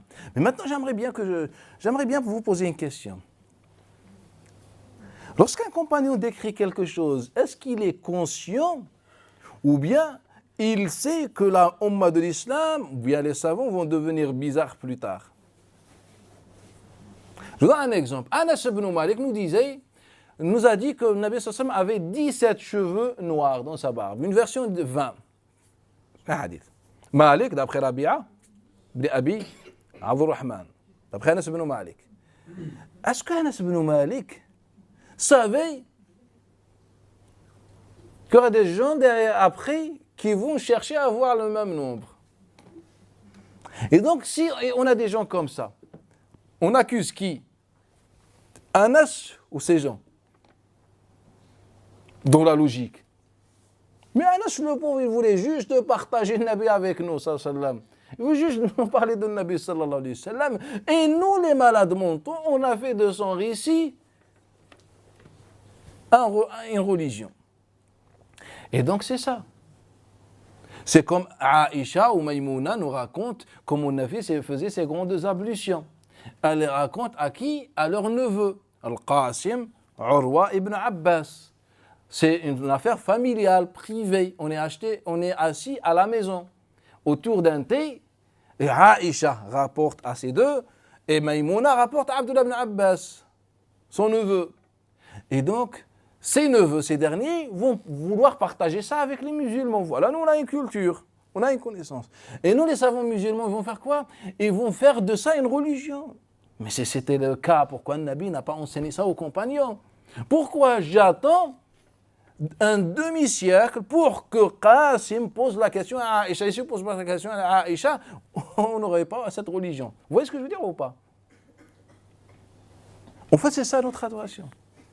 Ah, sauf si vous me dites que vous connaissez le hadith qui est dans le Bukhari, dans lequel 10 compagnons s'assoient et parlent de la prière et Abu Humayd al-Ansari leur dit « Moi, je connais la prière plus que vous ». Donc ça montre que les compagnons s'intéressaient à cette question. C'est vrai ou pas? C'est un mensonge. Tout simplement. Car Muhammad ibn Amr ibn Ata, qui est déjà même pas fiable, selon quand je rentre dans les détails, ce que certains savants du hadith disent ou je ne sais pas, bref, il nous dit quoi? J'étais avec Abu Humayd al-Ansari, Sa'idi, il y avait avec nous 10 compagnons dont Abu Qatada. Ya Muhammad, déjà, est-ce que tu as vécu dans Qatada? Ou bien quand il est mort, toi tu n'existais même pas? En fait, il n'existait même pas quand il est mort. Et donc certains savants du hadith, bien sûr, on ne va pas reprocher ça, critiquer un hadith de Bukhari, c'était l'idéologie bizarre qu'on avait, car le Bukhari c'est un prophète. Non, le Bukhari c'est un homme qui a fait un grand travail, il a fait beaucoup de djihad, de sacrifices. Au lieu qu'on fasse la même chose pour qu'on le respecte et on l'honore, on a fait de son livre, quoi? Un évangile. Et ça c'est la réalité. Le Bukhari, peut-être s'il savait qu'on allait faire de son livre ce qu'on a fait, je pense, selon moi, selon ma connaissance de le Bukhari, je pense qu'il n'aurait pas écrit un livre pour qu'il ne soit pas jugé plus tard. Lui, il voulait participer dans la richesse de la Ummah. Et nous, on a dit, ah, Bukhari, en fait, tu t'es trompé, tu es un dieu, ou tu es un messager. C'est ça ce qu'on dit. On le dit avec nos actes, nos fatwas, etc., nos références. Et donc, certains savants ont dit, en fait, juste la présence de Abu Qatada est une erreur. Mais qui a fait cette erreur? Juste pour dire, voilà, non, ce n'est pas Muhammad ibn Amr qui a dit Abu Qatada, c'est un autre monsieur transmetteur, il devine. Et en plus, Isa, Fulayh ibn Sulayman et les autres nous disent Muhammad ibn Amr d'après Abbas ibn Sa'ad. Donc il nous donne un transmetteur entre lui et le compagnon. Donc et d'autres ils disent non d'après Ayyash. Donc qui c'est dans l'histoire? Bref, ce hadith a beaucoup de choses à dire sur ce hadith-là. Jamais des compagnons se sont, parlé entre eux sur comment prier. Ça n'existe pas. Et ma preuve tout simplement, si vous êtes capable, donnez-moi un autre texte. Bismillah. Que les compagnons s'assoient et apprenaient pour apprendre la prière. Bismillah, donnez-moi un texte. Allez, bismillah, je vous écoute. Ça n'existait pas. En fait, la prière, c'est comme Malik ibn Huwayrith, tu viens, tu pries comme tout le monde et tu rentres chez toi. Ça, c'est ça le din. Il n'y a pas une autre religion, c'est juste que nous, on a rajouté. C'est ça l'islam. Et déjà par rapport à notre hadith là, ces hadiths là déjà qu'on a abordé ce soir, en fait, c'est un hadith mensonger. Ce hadith là. C'est un hadith mensonger. Pour quelle raison? Car ce hadith n'est rapporté qu'au IIe siècle. Il n'a aucune trace avant. Fudayl ibn Marzouk, ce hadith se trouve dans Muslim, pour votre culture. Il n'est pas rapporté par le Bukhari. Pour quelle raison? Car le Bukhari avait l'avis de la majorité des savants du hadith que le Fudayl ibn Marzouk est munkar. Rapporter des hadiths bizarres et étranges, selon la majorité des savants du hadith. À tel point que le Hakim disait, les savants critiquaient et reprochaient à Muslim, ils disaient ça. Les savants reprochaient à Muslim le fait qu'il rapporte d'après ce transmetteur. Donc, ça c'est la première chose. Deuxième chose, comment c'est possible, Fudayl ibn Marzouk, qui est vraiment un vulgaire transmetteur, c'est-à-dire un transmetteur très modeste, sans qu'on prend en considération le jugement négatif sur lui, comment c'est possible qu'un transmetteur au IIe siècle, qui est mort dans les années 50, fin des années 50, quelque chose comme ça, comment c'est possible que ce transmetteur puisse rapporter un hadith avec une chaîne de transmission irréprochable, d'après Adi ibn Thabit, d'après Abi Hazim, d'après Abi Hurayra? C'est impossible. C'est impossible. Je vais vous raconter une histoire, toujours dans le même sens, car ce hadith-là, il parle de quoi? De certains qui sont dans le voyage, ils demandent à Allah Ta'ala, et vu qu'il a mangé le haram, Allah Ta'ala n'accepte pas. C'est ça le hadith à la fin. Et bien dans le même sens, je vais vous rapporter un hadith de dua. L'imam Malik, est-ce que vous connaissez le hadith dans lequel on attribue à avoir dit que le voyage est une partie du châtiment? Vous connaissez ce hadith-là? Cette fabrication. En fait, Malik, il rapporte l'imam. J'aimerais, concentrez-vous avec moi. Vous allez découvrir quelque chose. Essayez de vous retenir juste la finalité de ce que je vais dire. Les noms, etc., c'est pas important. Malik rapporte ce hadith-là, que le voyage à Safaqat Amin al-Adab, pourquoi? Car il vous empêche de dormir, de manger, etc. Et ça serait bien de rentrer plus tôt à la maison. C'est ça le hadith. En fait, je vais raconter une petite histoire. Pourquoi j'apporte ce hadith? Par rapport à deux choses. La première, c'est que le hadith du soir parle de dua aussi. Et la deuxième chose, par rapport à Fudayl ibn Marzouk, que le deuxième siècle invente un hadith. Ou bien rapporte un hadith. Je dis invente pas dans le sens vouloir. On confond, il y a des erreurs, bref. Malik rapportait ce hadith d'après Soumaïl, le Mawla Abi Bakr ibn Abdurrahman ibn Hisham, d'après Abi Salih, d'après Abi Hurayra. C'est un hadith qui est très propre. Imam Ibn Abd al-Barr nous rapporte d'après Abd al-Malik al-Majichoun. Vous connaissez Abd al-Malik al-Majichoun? Quand vous entendez le Majichoun, c'est que la personne était artiste, musicien. Tous les Majichoun, les savants, Abd al-Aziz ibn Abi Salam al-Majichoun, Abu Salam al-Majichoun, Youssef al-Majichoun, Abd al-Malik al-Majichoun, tous jouaient au oud. Tous. C'est notoire. Et donc cet artiste, qui est un grand savant de l'islam, rapporte que les Irakiens, ou bien que Malik leur a dit, des Irakiens sont venus me voir. Regardez le débat. Des Irakiens sont venus me voir concernant ce hadith-là. Donc, des gens de l'Irak, des savants sont venus. Il faut qu'on se concentre, wallah, car les sciences islamiques, je pense que c'est la question des problématiques au sein des sciences islamiques. Le patrimoine ne peut pas se régler par une vulgaire personne ou bien je ne sais pas, ou quelqu'un qui a appris 3 secondes, fiqh, je ne sais pas, ou mémoriser un peu le Coran, je ne sais pas. Je pense qu'il faut pousser les exigences beaucoup plus loin. En fait, il nous dit, Imam Malik, que des Irakiens sont venus le voir concernant ce hadith-là. Et je leur ai dit pourquoi on se prend la tête pour ce hadith-là. Est-ce que ce hadith-là, comment vous l'appliquez dans votre quotidien? Vous vivez avec ce hadith-là, c'est une star, c'est un hadith qui touche tout le monde. Non, mais il faut comprendre les différentes dimensions de ce hadith-là. Pourquoi des Irakiens viennent parler de ce hadith-là? C'est qu'il y a quelque chose qui ne va pas bien. Après ça, on va le voir dans le programme plus en change du hadith. Car il faut vraiment qu'on s'assoie, etc. Il y a beaucoup de choses à dire sur ça. On n'a pas que ce hadith-là, on a des centaines de hadiths dans ce sens. Et donc, je leur ai dit, mais pourquoi? Ils m'ont dit, tu es le seul qui rapporte ce hadith d'après Soumaï. Tu es le seul. Je leur dis, si je le savais, je ne l'aurais pas rapporté. Et donc c'est vrai, Malik rapportait bien ce hadith d'après Soumaï. Mais est-ce que c'était d'après Abi Salih et d'après Abi Hurayra? Il dit, je ne savais même pas que j'étais le seul qui rapporte ce hadith avec cette chaîne de transmission complète qui est dans le Bukhari et Muslim. Et Ibn Abd al-Barr nous dit, et depuis, Malik rapportait parfois ce hadith-là mursal. Il dit d'après Soumaï, 2 points. Il ne parle ni de Abu Salih, ni Abi Hurayra, ni rien du tout. D'après Soumaï, 2 points. On dit, Malik s'est trompé. Ça s'arrête là. Ce hadith-là, qu'est-ce qu'il dit? Le voyage est une part du châtiment. Pourquoi? Car il vous empêche de manger, de dormir, etc. Mettez ce hadith-là ou cette version de côté. On va interroger un pieux. Un pieux, zahid, adorateur, quelqu'un qui était que dans l'adoration, dans la piété. On va interroger cette personne. C'est un hadith, c'est le même hadith, mais maintenant est rapporté par un pieux. Imam Ahmad, d'après Hushaym, d'après Abu Abdullah al-Bakri. Abu Abdullah al-Bakri était l'un des grands adorateurs de l'islam à son époque. Donc il va nous dire d'après Saïd al-Maqbouri, d'après Abi Hurayra.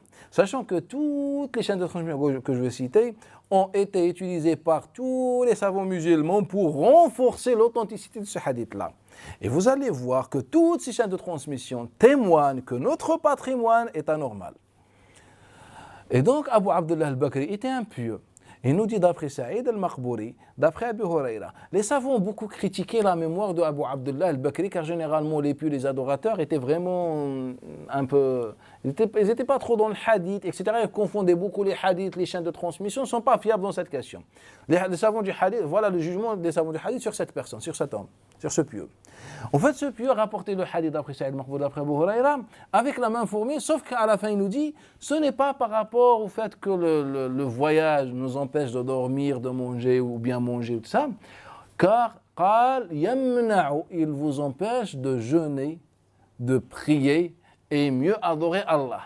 En fait, c'est le même hadith, sauf que cette fois-ci, vu qu'il est rapporté par un pieux, on ne parle plus de manger. On parle de quoi? De l'adoration. Là, on a quoi? L'empreinte digitale de la piété du IIe siècle.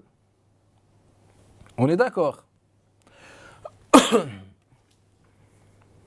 Et donc, mais au final, chez les savants du hadith, on a deux chaînes de transmission, celle de Malik et celle de Abu Abdullah al-Bakri, d'après Saïd al-Maqbouri, d'après Abu Huraira. En fait, ce n'est pas deux chaînes. C'est juste que lui qui s'est trompé dans le nom, et il a rajouté une version qui correspond à sa personne. Et au final, Soumaï Mawla Abi Bakr n'a rapporté qu'un dire, un propos, une parole prononcée par les gens de Médine à son époque. Malik s'est trompé en disant d'après Abi Salih, d'après Abi Huraira. Ce qu'on appelle Ittiba al-Majara, c'est un phénomène très présent en sciences du hadith, ou bien chez les transmetteurs. Donc Malik a rajouté la chaîne de transmission, car généralement Soumaï rapporte soit d'après son servant Abu Bakr, soit d'après Abu Salih Samman, l'intégralité de ces hadiths. Et donc l'imam Malik s'est trompé, il a rajouté. C'est devenu un hadith. Il vient Abu Abdullah al-Bakri, il prend ce hadith de Malik, et il le rapporte d'après Saïd al-Maqbouri, d'après Abu Huraira, avec une formule qui lui correspond. Après, on passe au IIIe siècle. Au IIIe siècle, il y avait un phénomène qui s'appelle al-gharib, ou l'ighrab. C'est qu'il y avait un petit problème, c'est que les gens, les savants, les transmetteurs plutôt, faisaient la concurrence pour pouvoir rapporter plus de hadiths avec des chaînes de transmission très propres, très claires et propres, saines, et que les hadiths sont des hadiths fondamentaux. Et ça, je vais vous l'expliquer plus dans le programme, car ça prend du temps. Bref, on était vraiment, je vous explique pourquoi on était dans ça. Et donc, il vient Yaqub ibn Humayd ibn Kasib, le cheikh de Majah, Abu Dawud, etc. Et il rapporte ce hadith-là d'après Abdul Aziz Mohammed, d'après Souhaïd, d'après son père, d'après Abu Hurayrah. Ça nous donne la troisième chaîne de transmission.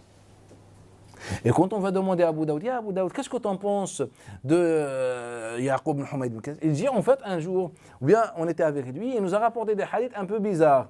Et ces hadiths-là, leur manquaient des chaînes de transmission. Mais lui, il les a rapportés avec des chaînes de transmission. C'est-à-dire la possibilité de rapporter un hadith avec une chaîne de transmission au IIIe siècle. Sans que personne ne soit au courant avant toi. C'est-à-dire pendant 3 siècles, les musulmans ignoraient ce hadith-là. Et d'un jour, il sort avec une chaîne de transmission propre. Et donc, Abu Daoud, on a dit, il faut que tu nous donnes tes supports pour voir. Et il a dit, on a trouvé de l'encre fraîche. Et il a rajouté des noms, des chaînes de transmission. Et ce hadith-là va être rapporté par de nombreux transmetteurs. Et, pourquoi ça va prendre du temps de rester dans ça. Et quand on a demandé aux gens de l'Égypte, les Égyptiens, on leur a dit, et vous, le voyage est bon ou pas? Dans la culture de Médine, on n'était pas trop dans pour le voyage. C'est hadith médinois. Et donc j'ai demandé aux Égyptiens, je leur ai dit, alors les Égyptiens, vous aimez bien le voyage ou pas? Oh non. Ils m'ont rapporté le hadith. Safiru tasihhu wajahidu, dans une version waghzu taghnamu. Ils m'ont rapporté un hadith contradictoire. Voyagez pour être en bonne santé. Et faites le jihad pour avoir de l'argent. Taghnamu. Et donc c'est un hadith qui a été rapporté par Ibn Lahiyya d'après Darraj, Abu Sam', celui qui rapporte le hadith des dragons. Que dans la tombe il y a des dragons, tout ça.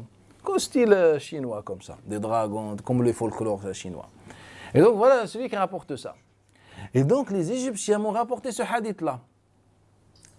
Mais ce hadith-là va être importé par Ibn Raddad, qui est de Mecca. Et donc, pour les savants, ça va donner deux chaînes de transmission. Donc, ils ont dit, voilà, le hadith de Ibn Omar a deux chaînes, donc il est Hassan. Le hadith de Abu Huraira a beaucoup de chaînes de transmission et il est authentique. Et après, les savants sont rentrés dans un autre délire, comme vous dites, comment pouvoir utiliser les deux hadiths. Et là, les théories, masha'Allah, on a beaucoup d'avis, beaucoup de théories. Et puis ce hadith-là a été importé par les gens de Tasawuf, il est rentré dans la spiritualité, dans l'éducation spirituelle, etc. Et d'un hadith mensonger, d'une culture, une contradiction, un choc de culture, on a fait quoi? On a fondé une religion. Et au final, on a les deux hadiths qui sont authentiques et les théories sont, masha'Allah, ici répandues sur la possibilité d'utiliser les deux textes. Et c'est ça notre religion.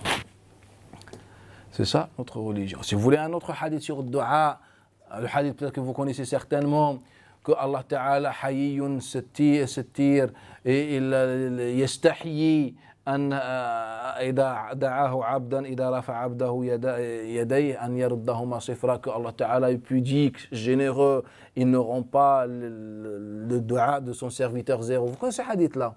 Il est partout. Ce n'est pas une parole de Nabi sallallahu alayhi wa sallam. Abu Uthman al-Nahdi, et d'après lui c'est notoire, Ishaq, Thabit, Sulaiman al-Taymi, donc tous nous rapportent d'après Abu Uthman al-Nahdi, d'après Salman al-Farisi, j'ai lu dans la Torah 2 points dans ce hadith-là. Il vient un transmetteur au 2e siècle, il se trompe, et ce hadith d'un coup se trouve dans les livres de Sunan, authentifié par les savants, commenté par les savants. Imaginez un scénario religieux, alors que ça vient, subhanallah, de Bani Israël. Ça vient de Bani Israël. Et après l'autre, il me rapporte que 3 doigts sont acceptés, celui du voyageur, celui du gouverneur juste et celui, je ne sais pas de qui, de celui qui jeûne, ou bref. Et c'est un hadith qui est dans les recueils du hadith, les sunan. Il ne se trouve pas dans le Bukhari, heureusement, et Muslim. Mais il est bien rapporté par les savants, authentifié, mais il a 2 chaînes de transmission, donc le hadith est authentique. Après l'histoire de ce hadith-là, on n'en parle même pas. On n'en parle même pas. En fait, il ne faut pas aller plus loin pour, comment dire, pour prouver ce que je disais. On parlait d'une religion, de principes, l'adoration et en dehors de l'adoration. En dehors de l'adoration, Allah Ta'ala nous a établi une petite liste. Le principe, tout est halal jusqu'à prouver le contraire. Dans l'adoration, on nous a dit l'islam est simple. Et déjà au sein de Dua, là, on a déjà 2-3 hadiths qui sont inventés dans l'adoration par rapport à ce hadith-là. Et le hadith déjà de ce soir-là est inventé. Donc 4 hadiths juste dans une petite assise. Si vous voulez, je vous rapporte tous les hadiths, ou bien jusqu'au sommet des hadiths dans ce sens-là. Des hadiths inventés à toute pièce. Et donc notre religion, autrefois dans l'époque de Nabi sallallahu alayhi wa sallam, était propre et saine. Aujourd'hui, pour que tu puisses être un bon musulman, il faut que ta vie soit compliquée. Il faut que tu vives l'enfer pour pouvoir prier, comme tu as vu le prophète prier selon les hommes. Et je m'arrête ici, Inch'Allah Ta'ala, si vous avez des questions.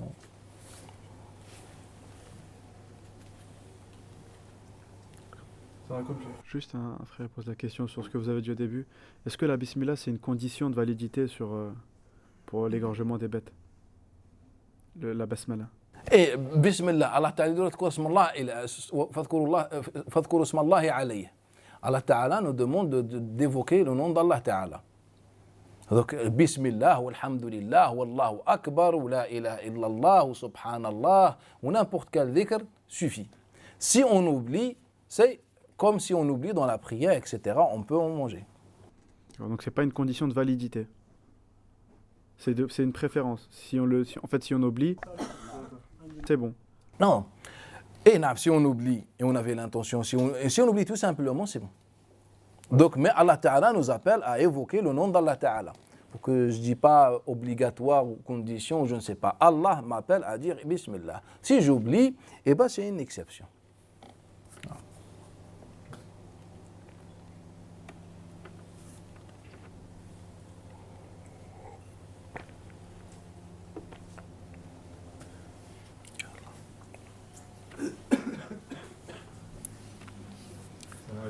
Salam. Tout à l'heure, quand vous avez parlé sur l'apprentissage de la prière, au niveau des gestes, est-ce que ça contredit pas un peu la spiritualité, à savoir que quand on va faire la prière, on va être obnubilé on va être, en fait, à chaque fois, on va devoir faire attention à nos gestes, comment on va se prosterner. Est-ce que ça va pas gêner en réalité la prière qui est demandée intérieurement? Moi, je pense qu'au contraire, plus on se concentre sur les gestes, plus on s'éloigne de le khushu'. Car déjà, quand on se concentre sur les gestes, on n'est plus dans la prière. On est dans un aspect physique. Et je pense que Allah Ta'ala ne demande pas ça. Allah Ta'ala dit Inna salat tanha 'anil fahsha'i wal munkar. Est-ce que notre prière nous interdit aujourd'hui, change notre vie? Non. Car pour nous, c'est quoi la prière? C'est comment, etc. Et c'est pour ça que, Inch'Allah, déjà dans le programme, on va le faire. On va lire tous les chapitres de la prière et vous allez constater qu'on a moins de 20 hadiths sur toute la prière. Alors que dans les recueils, on a des centaines de hadiths sur la prière.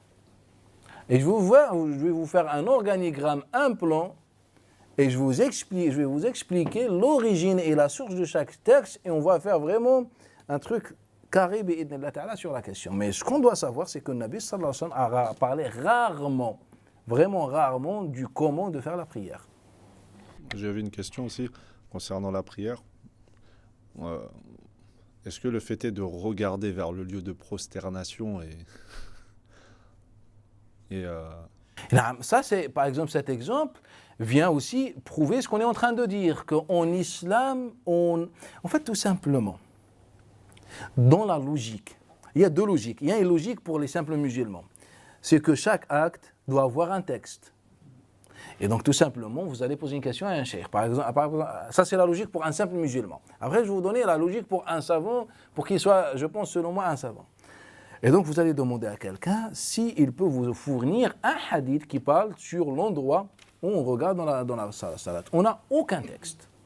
On a en islam zéro texte. On a celui de Aïcha qui est mensonge et sans divergence, et on a celui de Hassan al-Basri, c'est plus élégante qu'autre chose. Et qu'il n'est même pas mentionné dans les recueils de pratiques. On n'a aucun texte. Et puis les savants ont divergé. Moi, selon moi, cette divergence reflète le niveau inférieur de la Ummah de l'Islam pendant plusieurs siècles. Normalement, on ne diverge pas. Normalement, le discours qui doit être adapté, c'est celui de compagnons. C'est quoi les compagnons? En fait, les compagnons ne se prenaient pas la tête. Chacun priait comme il veut.